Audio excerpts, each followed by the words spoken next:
Shalom.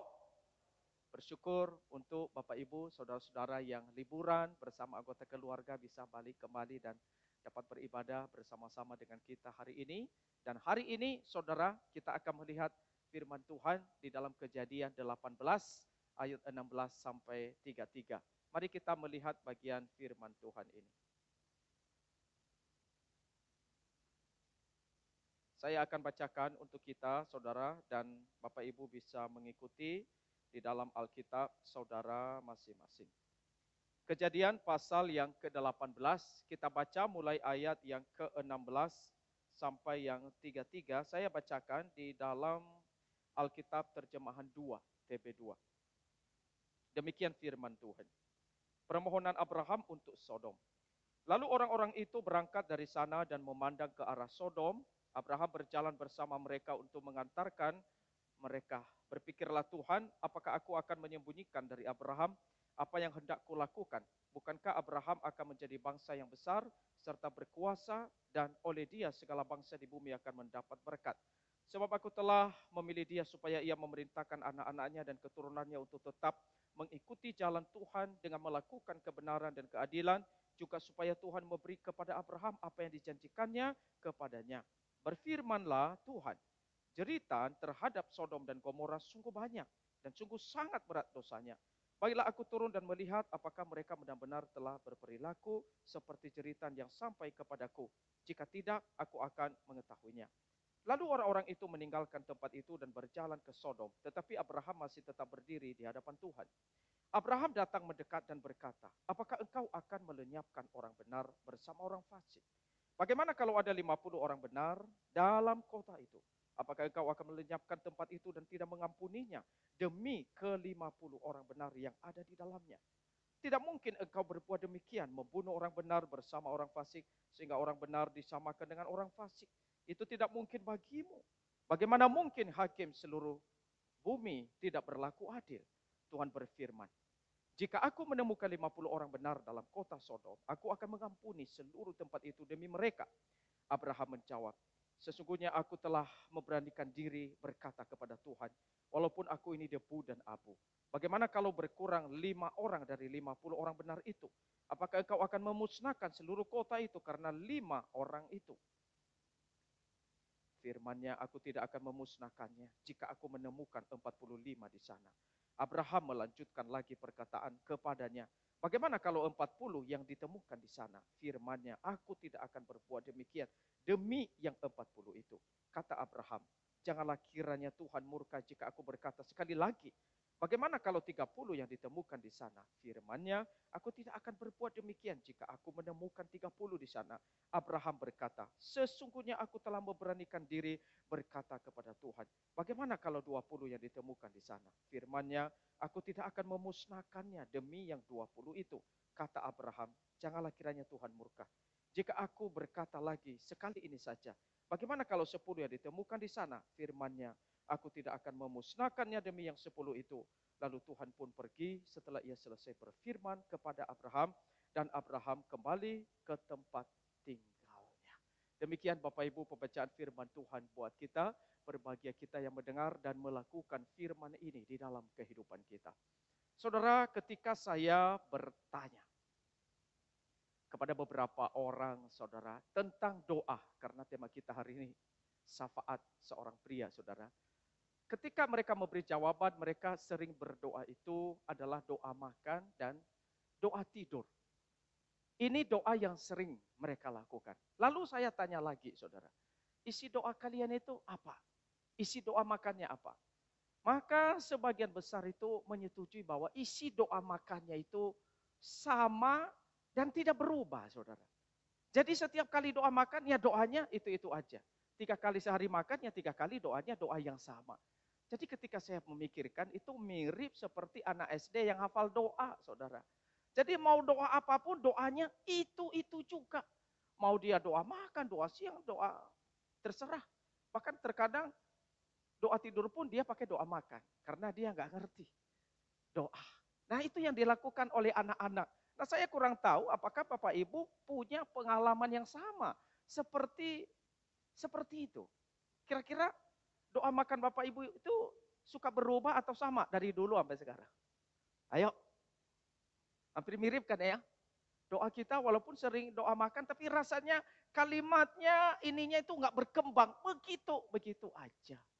Nah saudara, memang ini pengalaman banyak orang, bukan hanya saudara. Hampir banyak orang Kristen juga demikian. Tetapi saudara-saudara, pernahkah minta kepada Tuhan? Tuhan, ajar aku berdoa. Supaya di dalam saya berdoa itu ada kemajuan. Saya bisa berdoa dengan lebih baik. Saudara, ketika murid-murid Tuhan Yesus ya, ketika mereka semakin mengikut Tuhan Yesus, maka mereka mulai resah dan gelisah. Minta sama Tuhan Yesus, Tuhan ajarkan kami berdoa. Lalu Tuhan Yesus ajarkan mereka berdoa saudara. Dan bukan hanya itu, Tuhan Yesus juga berikan teladan kepada mereka, yaitu adalah Tuhan Yesus berdoa di pagi hari. Tuhan Yesus berdoa di siang hari. Tuhan Yesus berdoa di malam hari. Bahkan Tuhan Yesus juga berdoa itu di saat dia sebelum melayani, sesudah melayani, bahkan Tuhan Yesus juga berdoa saat dia menderita, ketika menderita, bahkan di dalam kesulitan yang dihadapinya, Tuhan Yesus berdoa. Nah Tuhan Yesus ajar mereka itu bukan doa yang dihafal, bukan doa seperti mantra, tapi Tuhan Yesus ajar mereka bagaimana supaya punya relasi yang baik dengan Tuhan. Bagaimana mereka untuk menjadi murid-murid Tuhan Yesus yang menjadi pendoa. Nah ini begitu penting saudara. Bukan hanya sekedar berdoa, mengucapkan doa seperti mantra, tapi bagaimana mereka berdoa menjadi pendoa. Nah saudara, ini yang kita renungkan hari ini saudara. Karena doa ini seringkali sudah menjadi rutinitas, sehingga kita tidak memikirkan. Bahkan seringkali doa yang kita lakukan itu hanya berdoa bagi diri kita saudara.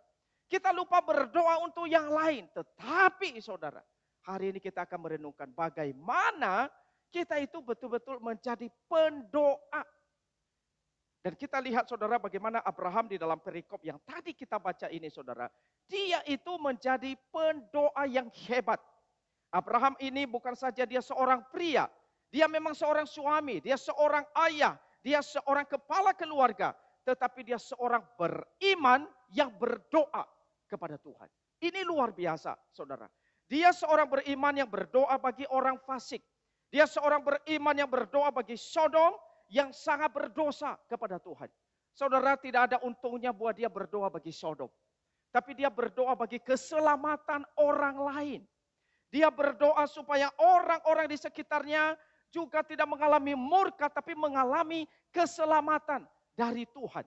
Bahkan saudara, karena dia juga punya ponakan di Sodom, tentunya dia pasti ingat ada ponakan saya di Sodom. Dan dia juga berdoa untuk Lot yang ada di sana saudara-saudara. Jadi kita melihat Abraham ini adalah seorang beriman yang menjadi pendoa syafaat. Seorang pria yang berdoa syafaat. Sebagai seorang suami yang berdoa tidak hanya saja bagi keluarganya, tapi juga bagi orang lain. Nah saudara, kita akan merenungkan ya. Kenapa Abraham ini terdorong bisa berdoa syafaat? Apa yang memotivasi dia? Kenapa hatinya tergerak? Apa yang membuat dia mau melakukan firman Tuhan ini? Nah saudara, waktu saya melihat, ternyata Abraham itu dia mau hidup sesuai panggilannya. Menjadi berkat bagi bangsa-bangsa. Tuhan selamatkan dia memang untuk menjadi berkat bagi bangsa-bangsa.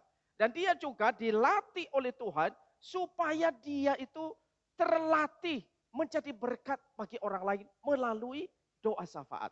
Nah saudara, kalau kita perhatikan memang di dalam pasal sebelumnya ketika Abraham berdoa, dia itu berdoa lebih banyak menyinggung soal dirinya dan keturunannya. Ada 3 kali dia berdoa demikian.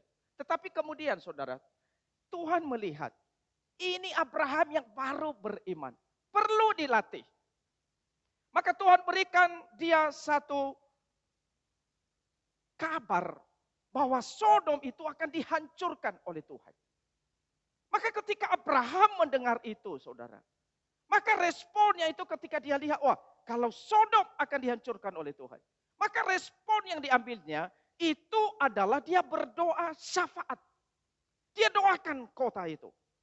Nah kalau kita lihat saudara, memang dia berdoa itu dia beranikan diri ya. Memberanikan diri seperti orang yang bernegosiasi dengan Tuhan. Dia tawar-menawar dengan Tuhan. Dan Tuhan memang berikan ruang buat dia untuk menaikkan doa seperti itu. Namanya juga orang baru berlatih, baru beriman. Nah, ketika dia bertanya kepada Tuhan, Tuhan bagaimana kalau ada 50 orang benar di sana? Bahkan dia berkata lagi, bagaimana kalau ada 45? Bagaimana kalau ada 40? Bagaimana kalau ada 30, 20, hingga angka 10? Dia beranikan diri, saudara. Bahkan kalau saudara perhatikan ya, di dalam dia memberanikan diri ini, saudara, dia sangat sadar. Memang dia bukan ngotot, bukan dia memaksakan kehendaknya. Tetapi dia melihat, saya sudah percaya Tuhan. Berarti Tuhan ini pasti Tuhan pengampun. Pasti Tuhan yang penuh belas kasihan. Pasti Tuhan yang bisa mendengarkan doa. Maka Abraham itu saudara ketika dia berdoa, dia berkata kepada Tuhan, kalau ada 50 orang benar di sana, apakah engkau mengampuni? Nah saudara, apa yang menjadi dasar daripada Abraham berdoa itu? Dia sadar satu hal saudara, Tuhan itu maha pengampun. Makanya dia berkata, apakah Tuhan kalau ada 50 ada di sana, apakah Tuhan mengampuni? Sampai 45, 40, 30, 20, sampai angka 10 saudara. Setelah sampai di angka 10 itu, walaupun memang doa itu berhenti di sana. Tetapi Abraham itu berdoa memang tidak memaksakan kehendak. Tetapi dia tahu Tuhan itu maha baik, maha pengasih. Maka berdasarkan karakter dari Tuhan itulah dia mendasarkan doanya itu. Memberanikan diri datang kepada Tuhan. Nah buat saya saudara, ini penting banget bagi kita sebagai orang yang berdoa kepada Tuhan. Maksudnya apa? Kita perlu menyelidiki dan bertanya, kenapa selama ini kita berani mendekat berdoa kepada Tuhan? Apa yang memotivasi kita? Mengapa kita berani berlutut, berani berseru kepada Tuhan? Baik di dalam doa ibadah seperti ini, dalam doa pribadi kita, apa yang memotivasi kita? Nah saudara, saya melihat berdasarkan firman Tuhan ini adalah karena karakter kepribadian Tuhan. Bahwa Tuhan itu maha baik, bahwa Tuhan itu maha kasih, bahwa Tuhan itu maha sempurna, maha pengampun yang penuh belas kasihan. Itu sebenarnya yang menjadi dasar kenapa kita mau datang berdoa kepada Tuhan. Dia baik, dia mendengarkan doa, makanya saya mau datang kepada dia. Saudara, ada satu kalimat begini ya. Saya baca di Facebook, kita tidak percaya kepada kuasa doa. Kita percaya kepada kuasa Allah. Itu sebabnya kita berdoa. Ini diungkapkan oleh Burt Parsons. Saudara, saya setuju kalimat ini. Kita berdoa bukan karena doa itu sendiri. Itu penting banget saudara. Berdoa bukan karena doa itu sendiri, percaya doa itu sendiri, bukan. Kita berlutut, kita berdoa, kita mendekat kepada Tuhan karena kita percaya kepada kuasa Allah. Kita percaya kepada Allah yang menjawab doa kita. Itu sebabnya kita datang berdoa kepada Tuhan. Nah saudara, kita tidak percaya kepada kuasa doa. Tapi kita percaya kepada kuasa Allah yang menjawab doa. Dan ini yang dilakukan oleh Abraham saudara. Dia berdoa karena Allah sendiri yang berkuasa dapat menjawab doanya dia. Dia tahu Allah bisa menggenapi apa yang Allah inginkan. Dia tahu Allah bisa melakukan karena Allah maha kuasa. Allah bisa bekerja melalui doa dia. Dia percaya itu saudara. Dia tahu yang berkuasa itu bukan doanya. Tapi yang berkuasa itu adalah Allah sendiri. Tuhan bisa pakai doanya dia. Meskipun mungkin doa yang biasa. Nah saudara, ini sangat penting saudara-saudara. Yang kuasa doa itu saudara bukan terletak kepada siapa yang berdoa saudara. Tetapi Tuhan yang berkuasa yang menjawab doa. Banyak orang mengkultuskan pendeta saudara. Seolah-olah kalau pendeta yang doa itu kuasanya besar. Padahal sama saja saudara. Saudara berdoa dengan saya berdoa itu gak ada bedanya. Tetapi saudara, kita percaya itu adalah kepada Tuhan yang berkuasa yang menjawab doa kita. Nah saudara-saudara yang terkasih dalam Tuhan. Jadi sebenarnya doa itu berkuasa bukan karena doa itu sendiri. Tapi karena Allah yang berkuasa, yang menjawab doa kita. Nah saudara, kepercayaan ini sangat penting kepada kita. Ketika kita meletakkan alasan doa kita karena Allah Maha Baik, karena Allah Maha Kuasa, karena Dia yang mendengarkan doa kita, maka kita datang kepada Dia. Maka saudara, di dalam Alkitab itu banyak sekali ayat yang berbicara tentang kepribadian Allah, tentang karakter Allah yang maha baik itu, yang maha kasih itu, yang maha pengampun itu, yang maha penolong itu, yang adalah maha pemurah hati, yang memberikan kepada kita. Maka saudara, sebenarnya Allah itu banyak sekali ayat di dalam Alkitab yang mengundang setiap kita untuk menghampiri Allah, berdoa kepada Allah, membawa pergumulan kita. Dan ini sebenarnya saudara, Abraham itu menjadi contoh teladan bagaimana kita juga menjadi pendoa seperti Abraham ini. Saudara yang terkasih di dalam Tuhan, Abraham ini kalau kita lihat ketika dia berdoa, dia bukan berdoa untuk dirinya sendiri. Dia berdoa bagi orang lain. Dia berdoa bagi keselamatan ponakannya. Dia berdoa bagi keselamatan Sodom. Saudara, mungkin selama ini kita itu doa hanya bagi diri kita sendiri. Banyak orang doa hanya untuk dirinya, saudara. Tetapi saudara-saudara yang terkasih dalam Tuhan, mari kita boleh menggumulkan bahwa sebenarnya kita itu dipanggil bukan hanya berdoa bagi kepentingan kita, tapi berdoa bagi orang lain. Saudara, di SF di hari Rabu jam 7:30 yang kita lakukan, itu adalah kita diajari itu bagaimana kita berdoa bagi orang lain. Bagi bangsa kita. Nah saudara, sebenarnya itu sangat membantu melatih kita bagaimana kita menjadi berkat bagi orang lain sebenarnya. Maka ketika saudara datang di SF, itu doa-doa saya yang susun pokok doanya saudara. Itu doakan untuk negara, untuk daerah, untuk suku yang belum mengenal Tuhan dan segala macam pergumulannya. Ini membuat kita bisa mendoakan orang lain. Mendoakan sekitar kita, mendoakan negara kita. Dan ini panggilan kita menjadi berkat bagi sekitar kita. Menjadi berkat bagi bangsa-bangsa. Sama seperti Abraham. Termasuk menjadi berkat bagi anggota keluarga kita. Keluarga kita perlu kita doakan. Mungkin anak istri kita yang belum percaya. Termasuk mungkin itu adalah keluarga besar kita yang belum kenal Tuhan. Pasangan kita siapa saja. Kita perlu doakan supaya mereka boleh mengenal Tuhan. Nah saudara, ini panggilan kita. Dan kiranya kebaikan Tuhan itu terus mendorong kita untuk tidak henti-hentinya mau datang menghampiri Tuhan di dalam doa. Yang kedua saudara, kenapa Abraham terdorong berdoa? Karena dia mengenal Allah. Dia bergaul akrab dengan Allah. Saudara, ada ayat-ayat yang saya masukin di sini ya. Itu ayat-ayat itu menyatakan Abraham itu sahabat Tuhan. Sahabat. Sahabat itu sangat dekat. Matthew Henry itu mengatakan ya, Abraham adalah sahabat dan orang yang disukai Allah.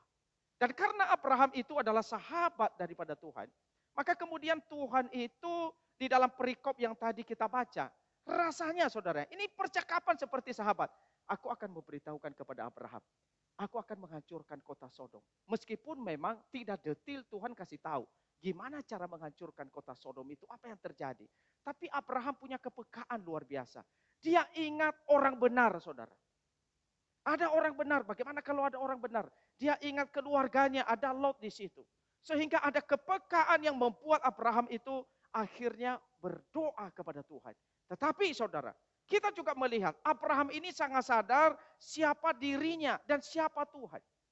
Di dalam perikop yang tadi kita baca itu, dia menyebut Tuhan itu sebagai hakim segenap bumi.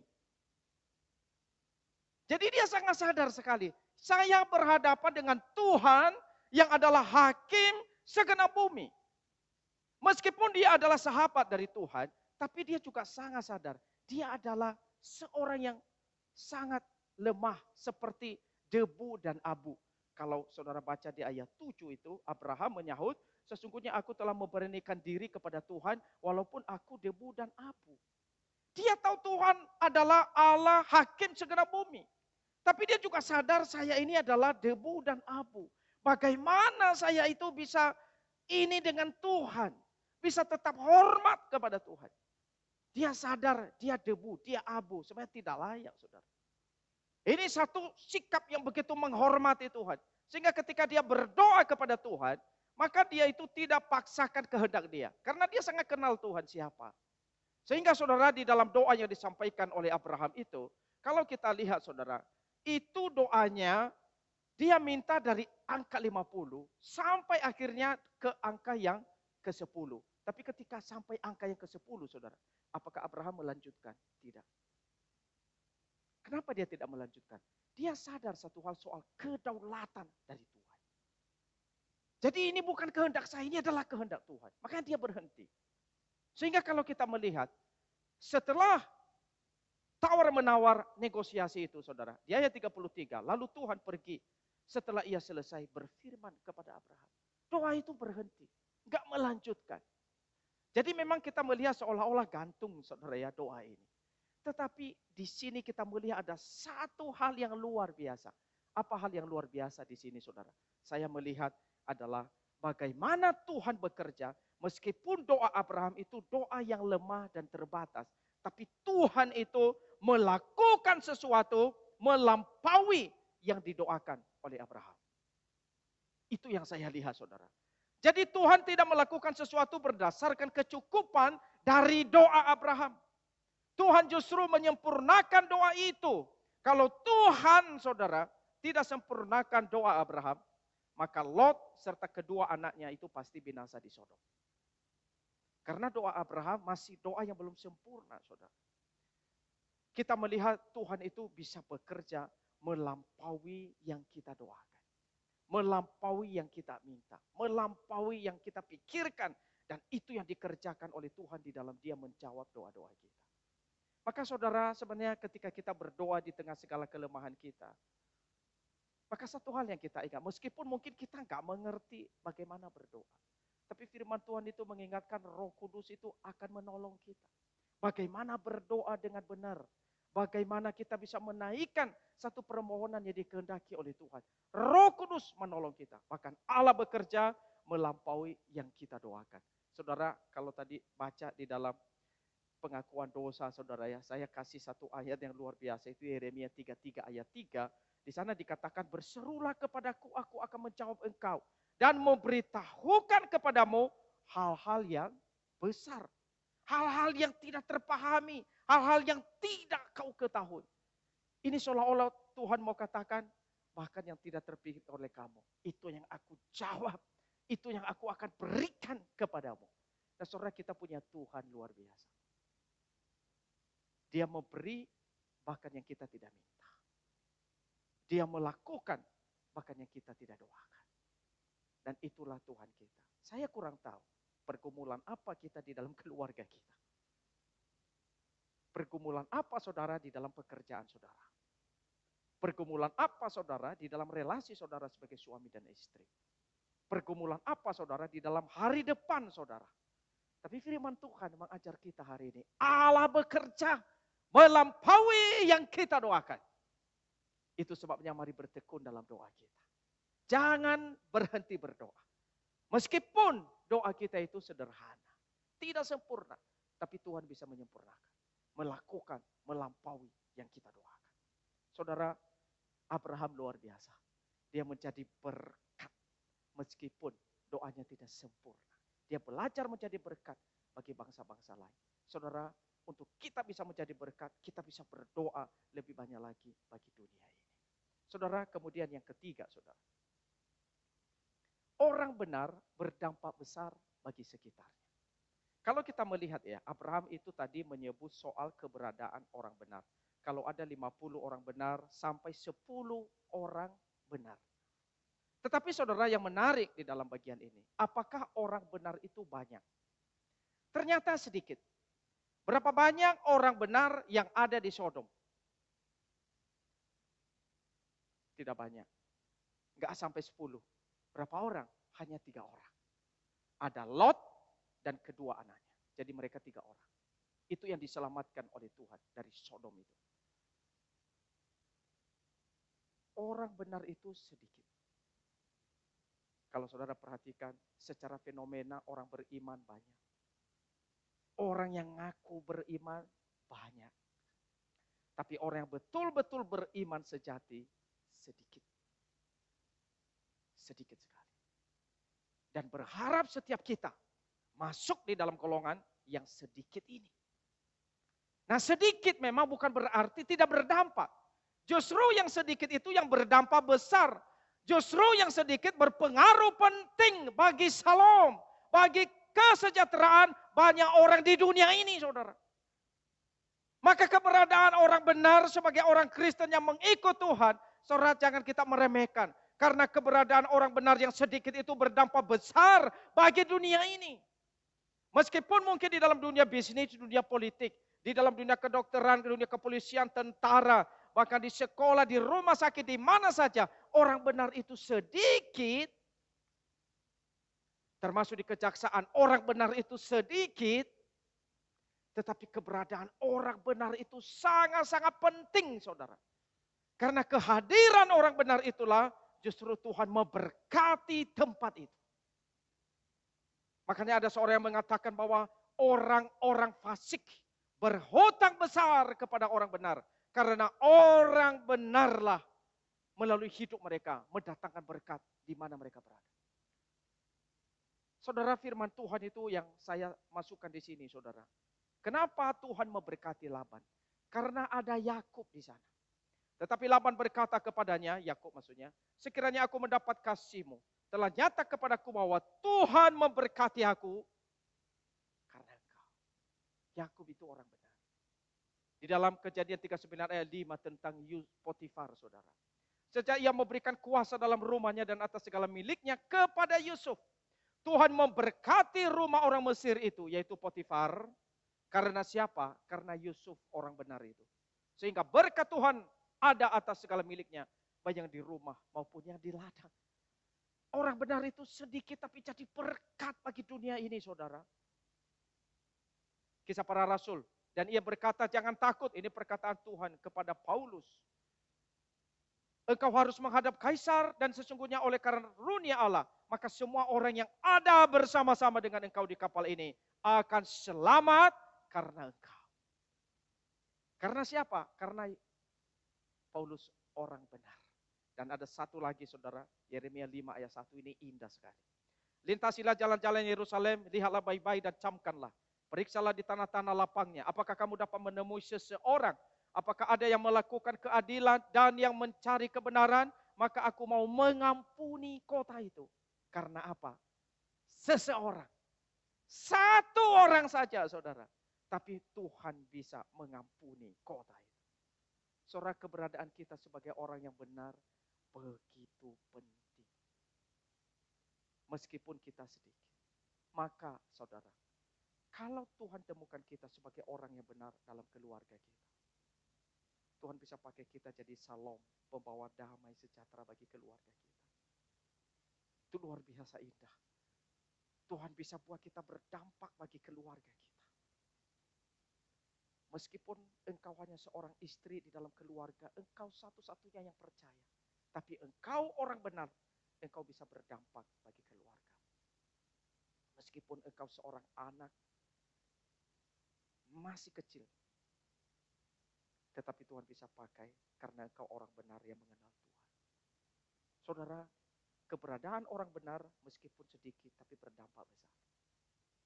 Dan kita bersyukur, kita ini orang-orang yang sudah ditebus oleh darah Yesus Kristus. Oleh salib Kristus. Dan Tuhan tempatkan kita dalam dunia ini untuk apa? Tuhan punya tujuan. Supaya saya dan saudara menjadi berkat bagi dunia ini. Seperti Abraham. Itu sebabnya kita perlu memikirkan panggilan kita. Menghidupi panggilan kita untuk kita menjadi berkat bagi dunia ini, saudara. Pertanyaan saya untuk kita dalam akhir khotbah ini. Sudahkah selama ini kita menjadi berkat bagi orang lain? Melalui doa kita. Mungkin engkau berkata, saya nggak bisa melayani banyak. Saya nggak bisa terlibat sebagai liturgi, pemusik, dan sebagainya. Tapi hari ini, saudara, melalui khotbah ini, saya mau tanya kepada kita. Maukah engkau berkata, Tuhan, aku mau jadi berkat bagi bangsa-bangsa. Aku mau menjadi berkat bagi keluarga besarku. Aku mau menjadi berkat di tempat kerjaku. Aku mau menjadi berkat di sekolah di mana aku melayani. Aku mau menjadi berkat di rumah sakit, di di dunia politik di mana saja melalui doa syafaat. Saudara bisa mendoakan orang-orang di sekitar kantor saudara. Tuhan latih saya untuk berdoa syafaat ketika saya masih kuliah di sekolah teologi. Dari situ saya belajar apa artinya berdoa syafaat. Kami punya teman-teman 70-an orang, satu kampus. Saya hafal nama mereka satu persatu. Saya pernah berdoa untuk mereka hampir 2 jam. Saya sebutkan nama mereka satu persatu. Dan itu saya lakukan berulang-ulang. Dan dari situ saya belajar untuk berdoa syafaat buat orang lain. Perlu nggak doa seperti ini? Sangat penting. Saya mau tanya, sebagai seorang suami, pernahkah engkau menyebutkan nama istrimu dalam doamu? Sebagai suami, sebagai ayah, pernahkah engkau menyebutkan nama anak-anakmu dalam doamu? Dan seringkah engkau menyebut mereka, menyerahkan mereka kepada Tuhan dalam doa syafaatmu? Sebagai seorang suami, pernahkah engkau mendoakan ponakan-ponakanmu? Sebagai anggota keluarga, pernahkah engkau mendoakan keluarga besarmu? Saudara, itu tujuan firman Tuhan hari ini, agar kita jadi berkat, berdoa syafaat untuk keluarga kita yang lain. Sama seperti Abraham, dia berdoa bagi keselamatan orang lain. Mari saudara, kita juga berdoa bagi keselamatan orang lain, termasuk keluarga kita dan bangsa kita. Ini panggilan kita. Mau menjadi suami yang baik, mau menjadi pria yang baik, berdoalah dalam doa syafaat. Mau menjadi seorang pemimpin yang baik, berdoalah sebagai doa syafaat. Doa syafaat ini bukan hanya untuk seorang pria. Doa syafaat ini untuk juga istri. Doa syafaat ini juga untuk anak-anak. Kita semua dipanggil menjadi pendoa syafaat. Saya berharap setelah mendengarkan firman Tuhan hari ini, kita punya satu tekad komitmen ketika kita pulang ke rumah kita. Sepanjang 1 minggu ke depan, dan engkau berkata, Tuhan, mulai hari ini aku mau berdoa untuk keluargaku. Aku mau berdoa untuk anak-anakku. Aku mau berdoa, menyerahkan, bahkan setiap hari aku berlutut untuk mereka. Saudara, dibutuhkan orang-orang seperti ini untuk membangunkan sebuah keluarga yang kuat, keluarga yang baik, keluarga yang menyenangkan hati Tuhan. Orang-orang yang berdoa, baik sebagai seorang suami, istri, atau anak-anak. Biarlah firman Tuhan ini membuat kita menjadi pendoa syafaat. Mari kita tundukkan kepala kita. Kita berdoa. Dengan kasih